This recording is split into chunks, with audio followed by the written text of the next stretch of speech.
E aí, meus alunos da mediação tecnológica, tá tudo bacana? Vamos ficar esperto. Eu quero fazer uma pergunta para vocês. Vocês estão notando tudo que eu estou pedindo? Notem cada palavra que eu estou pedindo. Vão notando curiosidade das aulas. E quem tiver alguma curiosidade que não foi tirada, foi matada sua curiosidade aqui na aula, peça para o professor presencial de vocês entrar em contato comigo pelo WhatsApp, fazendo a vossa pergunta. Mas se vocês quiserem também, pode entrar diretamente na rede social lá, Professor Beto Reis, e fazer a pergunta que eu tenho o maior prazer em responder vocês, tá certo? Aqui em Porto Velho, existe um estádio onde tem grandes jogos da região, chamado Estádio Aloysio Ferreira, que fica próximo de uma praça, também que recebe esse nome, Aloysio Ferreira. Mas quem foi Aloysio Ferreira? O que você sabe sobre Aloysio Ferreira? Nesta aula de hoje, nós vamos desvendar o mistério dessa figura emblemática que vai ser o grande líder político de um grupo que foi apelidado pejorativamente de Cutubas. Cutubas e Pele Curtas. Eram dois grupos políticos, eram grupos antagônicos que brigavam pelo poder em Rondônia. Então, na tela para vocês, porque hoje, na aula 17.1, eu, professor Beto Reis, estarei com vocês falando sobre ele, sobre Aloysio Ferreira. Quem foi Aloysio Ferreira? Quem é essa figura chamada Aloysio Ferreira? O que ele representou? A carreira militar, o contato dele com os indígenas, Getúlio Vargas visitando Porto Velho. Quem é essa figura militar? Vamos analisar primeiro uma figura militar. Aloysio Ferreira era filho mais velho de uma família lá do Pará, de Bragança. Ele nasceu lá em Bragança, no Pará. Isso em 1897, final do século XIX. Aí, em 1916, ele vai servir ao 4º Grupo de Artilharia, também lá no Pará. Só que ele vai para Realengo, para a Escola de Realengo. Olha a Escola de Realengo. A Escola de Realengo, só para deixar vocês a par, ela vai ser a escola militar que substitui a de Praia Vermelha. Rondon estuda na Escola de Praia Vermelha. Aloysio Ferreira estuda nessa escola de Realengo. Ele é transferido para o Rio de Janeiro, para o 2º Regimento de Infantaria, onde cursou a Escola de Realengo e se tornou aspirante oficial. Então, nós já sabemos, olha aqui, ó, nós já começamos a conhecer um pouco o Aloysio Ferreira enquanto militar. Estudou nas escolas militares. Eu quero lembrar a vocês que as escolas militares do final do século XIX e início do século XX eram escolas que estavam diretamente relacionadas com uma filosofia chamada positivismo. E o positivismo, ele foi desenvolvido por Augusto Comte. Rondon tinha essa relação com o positivismo. Aloysio Ferreira também vai ter uma relação com o positivismo. Dessa escola que vem formando os militares do Brasil. Mas, será que Aloysio Ferreira era um militar quieto ou era um militar inquieto? Será que era um militar que aceitava a República Velha, a República Café com Leite, ou ele questionava essa República Café com Leite? Vamos entender um pouquinho mais da história dessa figura emblemática do estado de Rondônia, Aloysio Ferreira. Na tela. Foi promovido a cabo 3º e 2º sargento. Quando se tornou 2º tenente, foi transferido para o Forte de Coimbra, à margem do Rio Paraguai. Aqui eu coloco para vocês aqui o Forte de Coimbra, para vocês conhecerem, que fica à margem do Rio Paraguai. Não tem nada a ver com o Forte Príncipe da Beira, né, que é bem maior do que essa fortaleza. Mas aí é uma das fortificações, o Forte de Coimbra. Tá? Então, é daqui, do Forte de Coimbra, que Aloysio Ferreira vai começar a pensar um pouco sobre a sua carreira militar e a sua carreira enquanto cidadão político dentro de uma sociedade. Na década de 20, no Brasil estoura um movimento chamado movimento tenentista. Eram oficiais de patente até tenente, tinha alguns oficiais graduados, mas eram mais os tenentes, soldados. Eles vão se revoltar contra essa política que o Brasil vivia, que era uma política café com leite. As elites brasileiras num poder, revezando o seu poder. Uma hora era São Paulo, outra hora era Minas Gerais. Minas Gerais produtora de leite, São Paulo produtora de café. Por isso que era chamada política café com leite, que nós vamos estudar lá no terceiro ano com vocês. E aí começa esse movimento tenentista, um movimento forte, um movimento armado, um movimento de guerrilha. Luiz Carlos Prestes vai ser o grande líder desse movimento tenentista. Só que nós vamos observar que Aloysio Ferreira também estará participando deste movimento. E este movimento tenentista, ele tinha uma característica diferente dos movimentos que nós vamos ver como o integralista. O integralismo no Brasil, ele era um movimento de extrema direita. O movimento tenentista era um movimento que ele tinha um viés de esquerda dentro do Exército. E aí eles começam a questionar esse poder das elites. Olha o que acontece na tela aí para vocês. Olha o que acontece.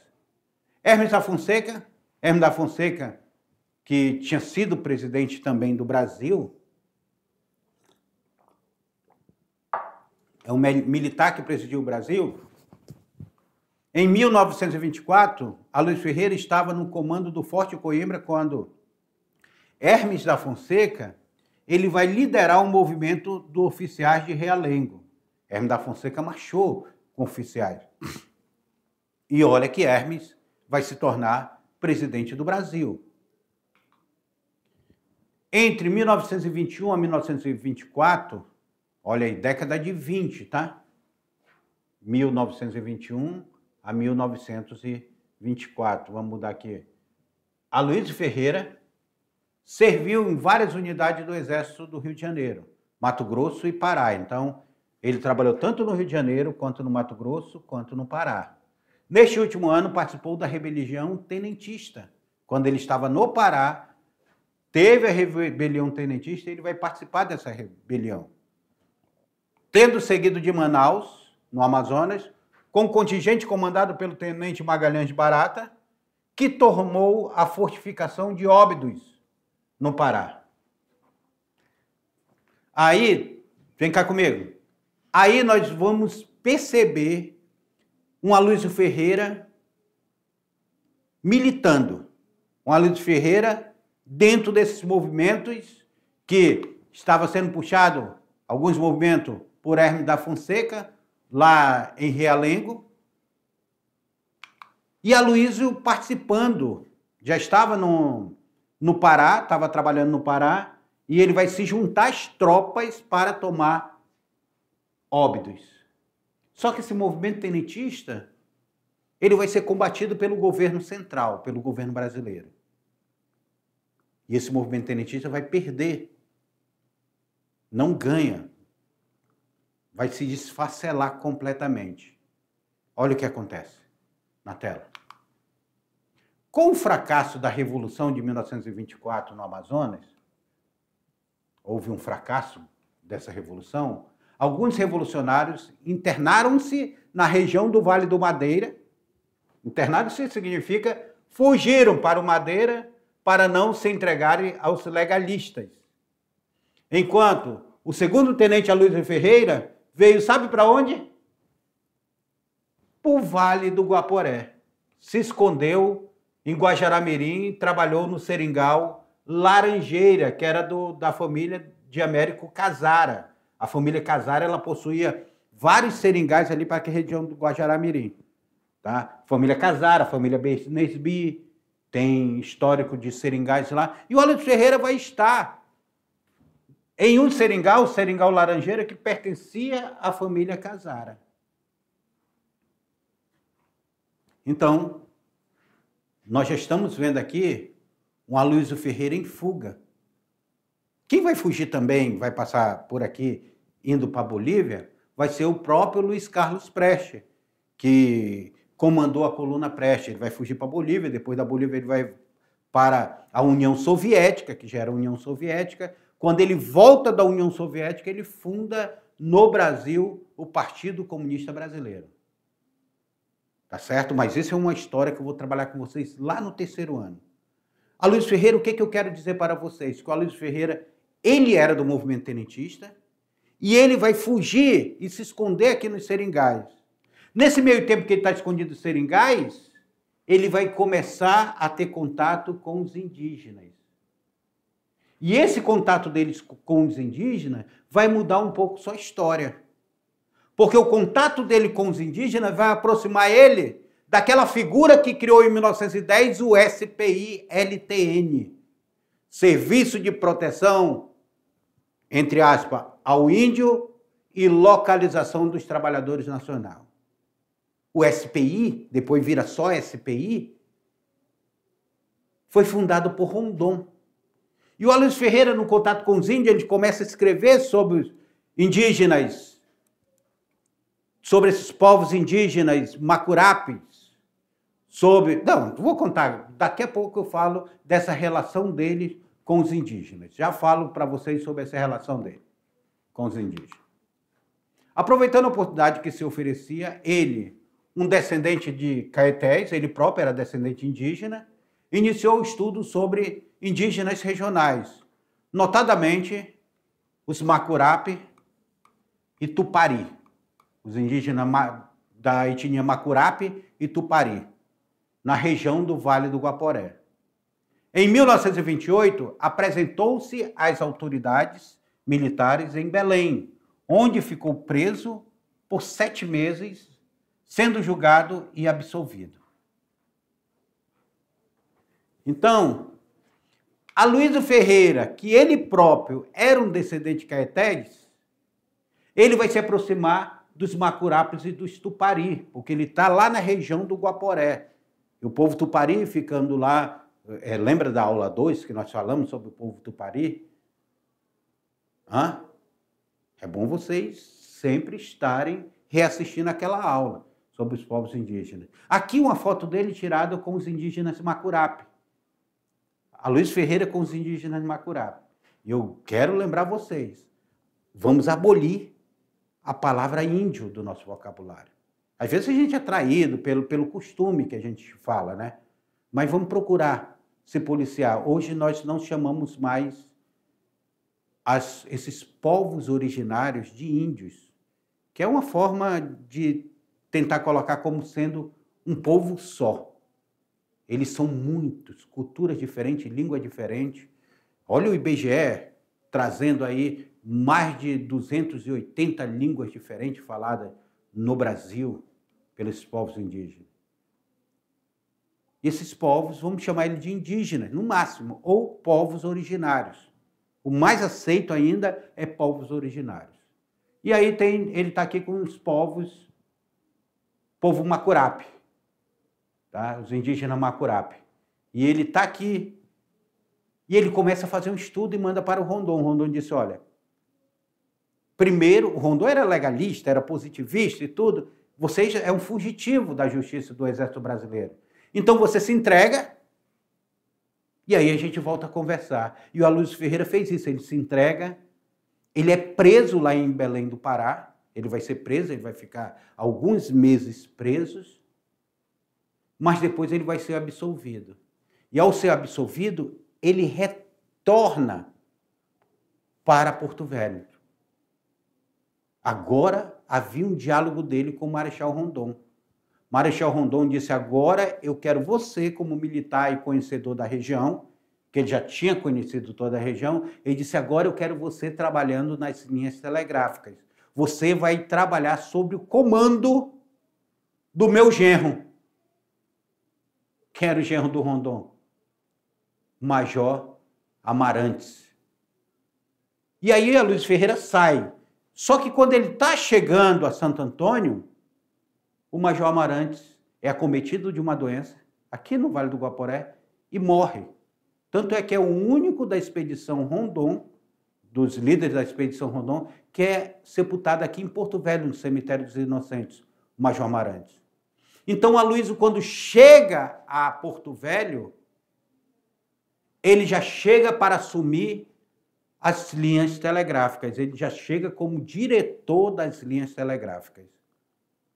Aí, mais uma vez, Aloysio Ferreira está intrínseco dentro da nossa história, está embutido dentro do nosso processo histórico. Mas não acaba por aí, não. Nós vamos ver para frente o que é que vai acontecer com ele. Na tela aí para vocês. Olha aí.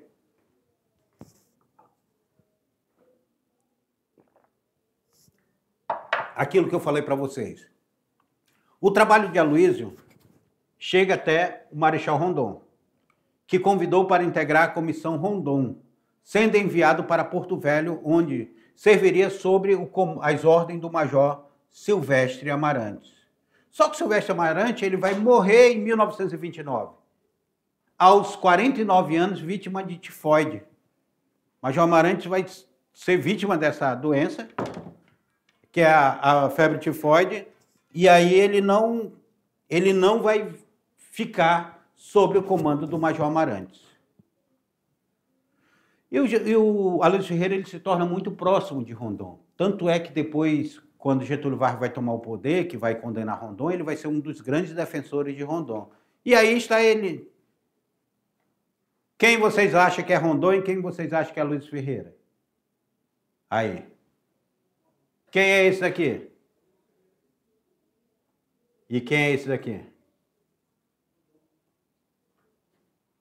Teve alunos que dizem que esse daqui é Aloysio Ferreira. Não, esse daqui é o Marechal Rondon. O Aloysio Ferreira é esse daqui, ó, da direita.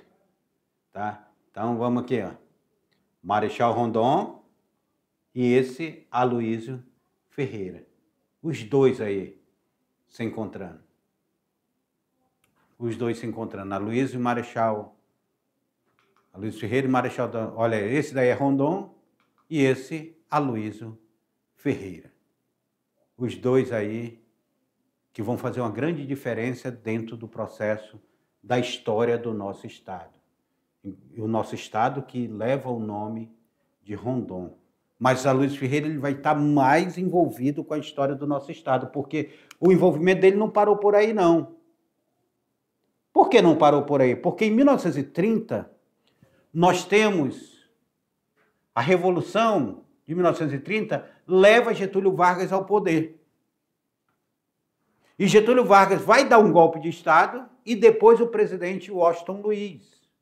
Em 24 de outubro, Aloysio apresentou-se novamente em Belém, ele deixa a linha telegráfica, ele se apresenta em Belém, ao tenente-coronel Barata.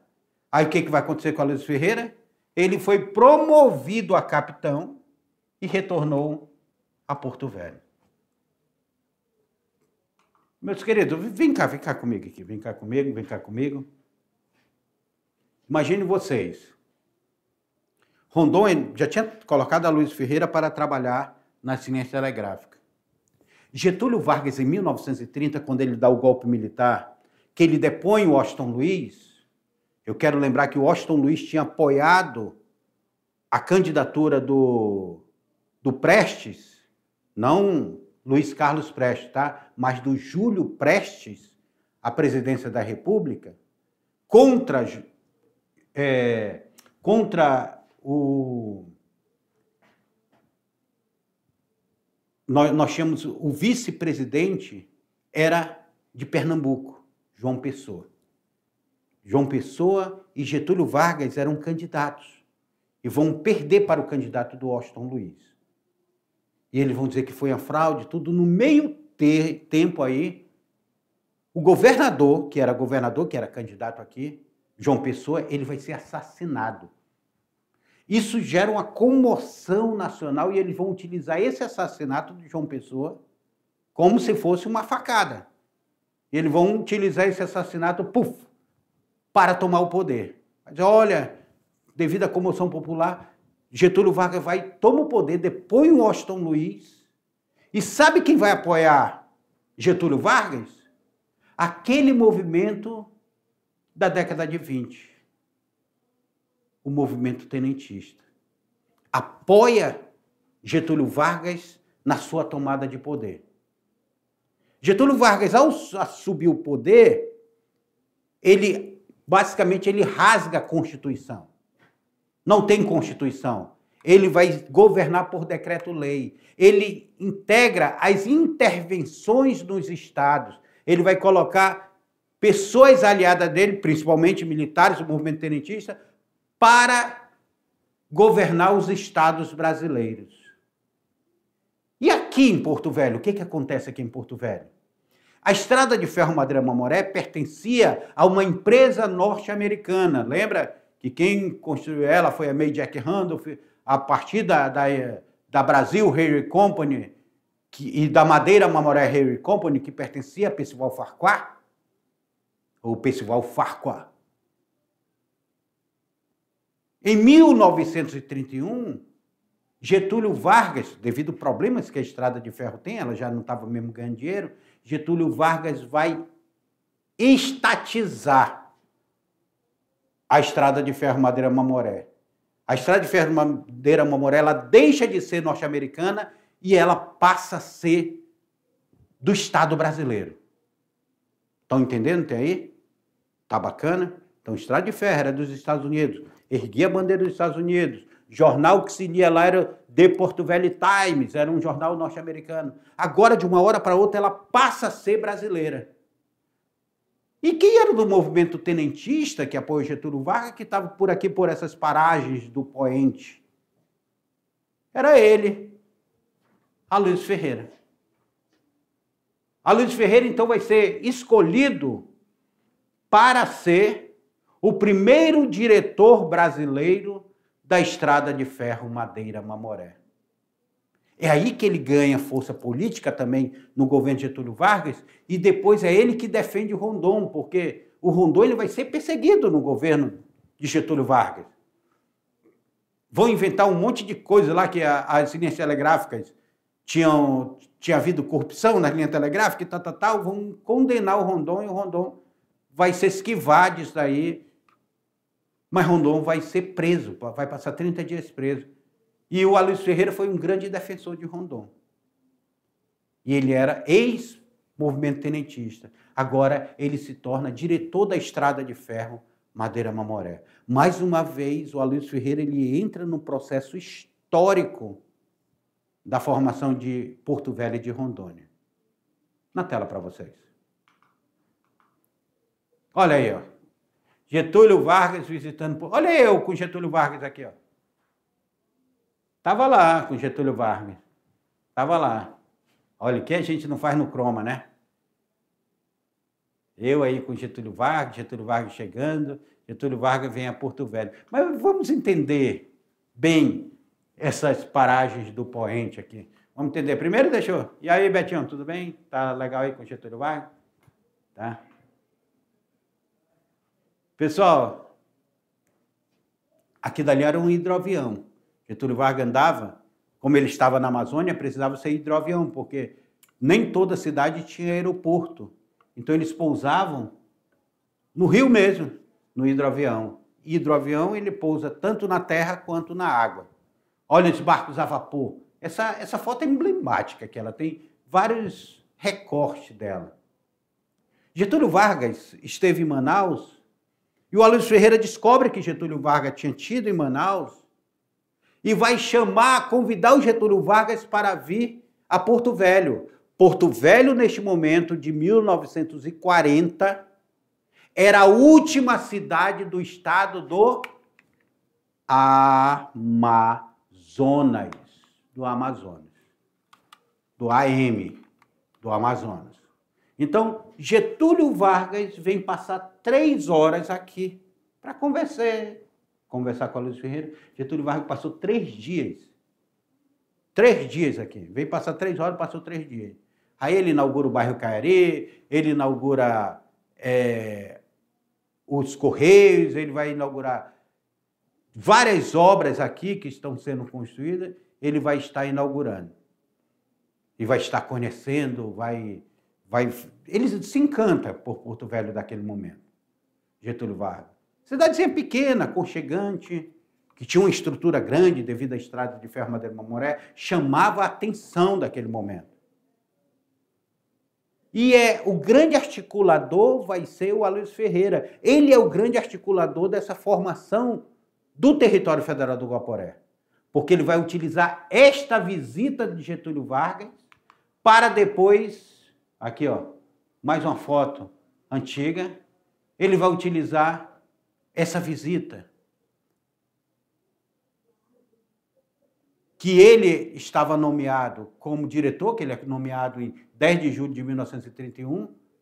Getúlio Vargas tinha nomeado ele como diretor da Estrada de Ferro Madeira Mamoré, e ele vai aproveitar dessa visita para esquematizar a criação do território federal do Guaporé. Olha a Aloysio Ferreira.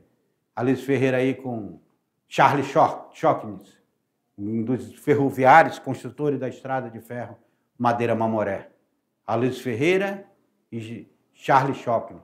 Aqui são os barbadianos que vieram, os negros das ilhas caribenhas que vieram trabalhar na Estrada de Ferro Madeira Mamoré.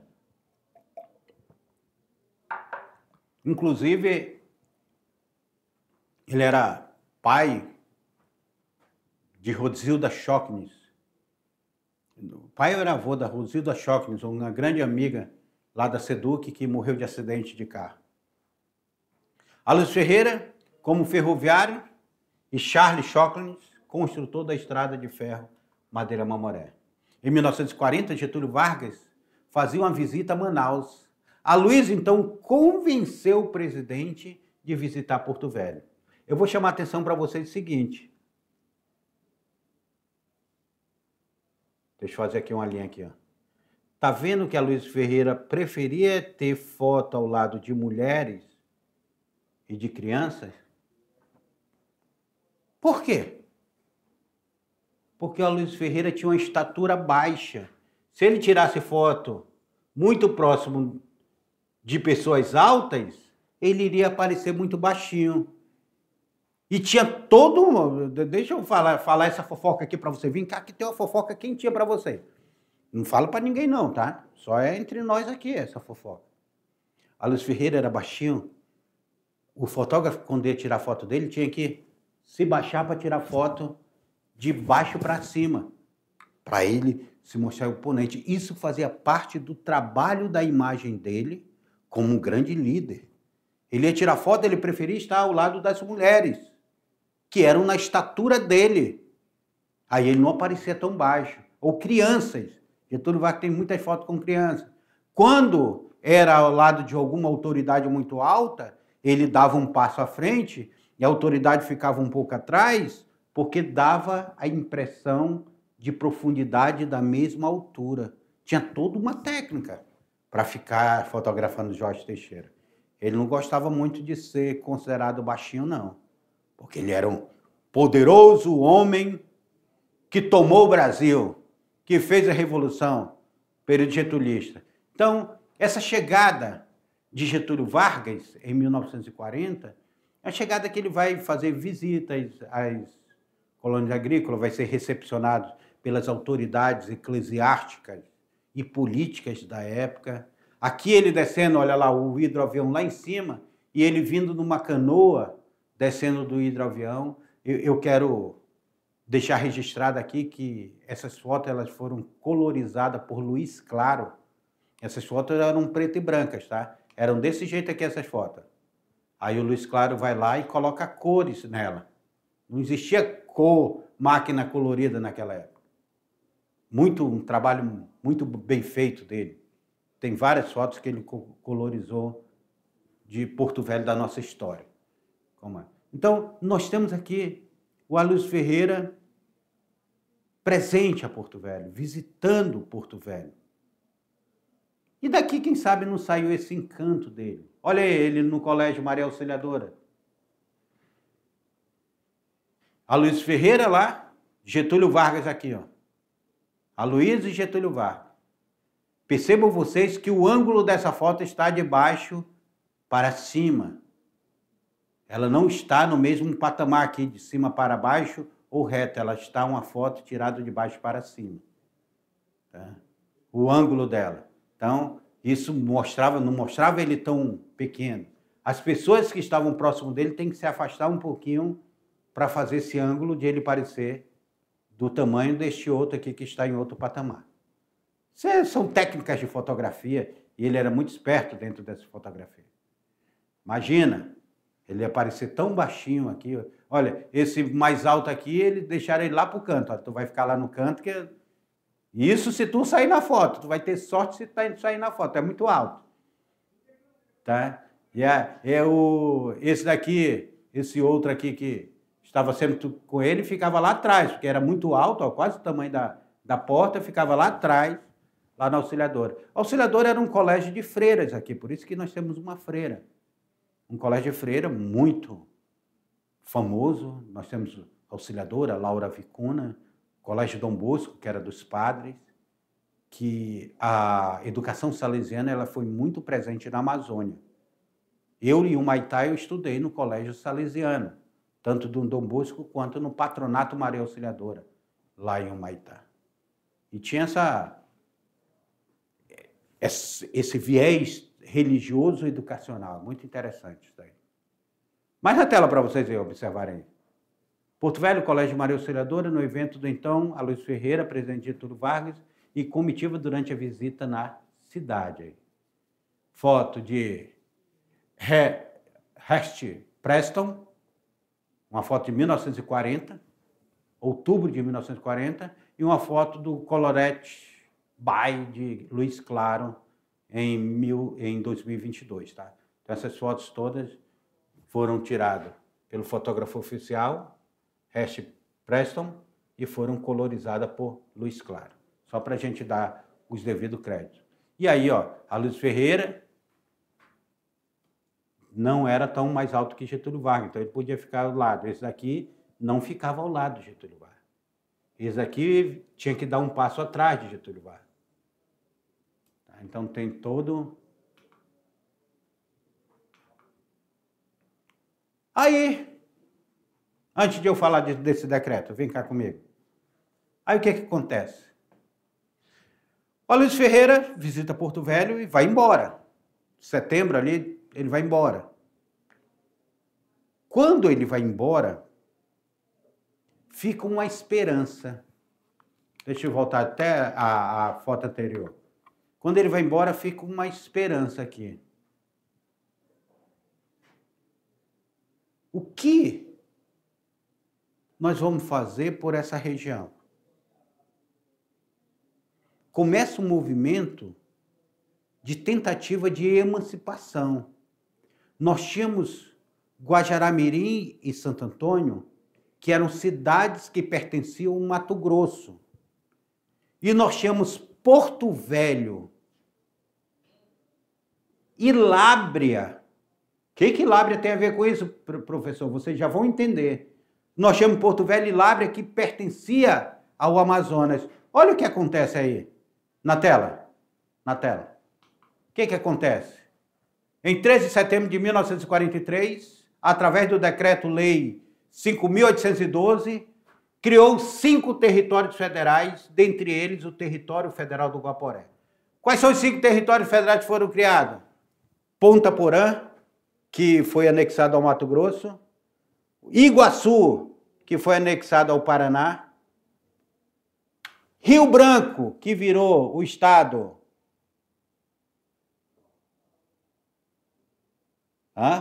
de Roraima, gente. Rio Branco virou Roraima. Bem que poderia Roraima se chamar Rio Branco, que o pessoal não confundiria Rondônia com Roraima. Tá? E o Amapá, que virou Amapá, e o Território Federal do Guaporé, que vai virar o estado de Rondônia. O governador Aloysio Ferreira criou a Banda Marcial da corporação, tratada carinhosamente por Furiosa. Furiosa. Pessoal, é hora do trabalho, é hora do trabalho, é hora do... Essa foto aqui, dessas paradas militares para receber Aloysio Ferreira, mais uma foto colorizada aí, tentava mostrar o Aloysio Ferreira, aquele pai do trabalhador, é Aloysio Ferreira que consolida a CLT, as leis trabalhistas. Aloysio Ferreira que consolida essa forma moderna, estatizou várias empresas, criou a Petrobras, criou a Vale do Rio Doce, criou a Embratel. Várias empresas brasileiras que existem até hoje foram criadas por Getúlio Vargas. E o Aloysio Ferreira, que era governador daqui, vai pegar esse filão, vai dizer, vem para cá, Getúlio Vargas, vamos criar o território federal do Guaporé. E sabe quem se torna o primeiro governador do território federal do Guaporé? Aloysio Ferreira. Então, Aloysio Ferreira, que tinha sido do movimento tenentista, tinha ficado escondido nos seringais da família Casara, lá em Laranjeira. Aloysio Ferreira, que depois que vai se entregar ao Exército e volta condecorado para trabalhar nas linhas telegráficas, e se torna diretor das linhas telegráficas com a morte de Major Amarantes. Aloysio Ferreira, que Getúlio Vargas, ao assumir o poder, vai dar para ele a direção da estrada de ferro Madeira-Mamoré. Aloysio Ferreira, que vai se tornar, por 3 vezes, deputado federal pelo território federal do Guaporé. Aloysio Ferreira se torna, então, essa figura emblemática dentro de nossa história. E nós vamos ver mais quando nós estudarmos a criação do território federal do Guaporé. Até a próxima aula.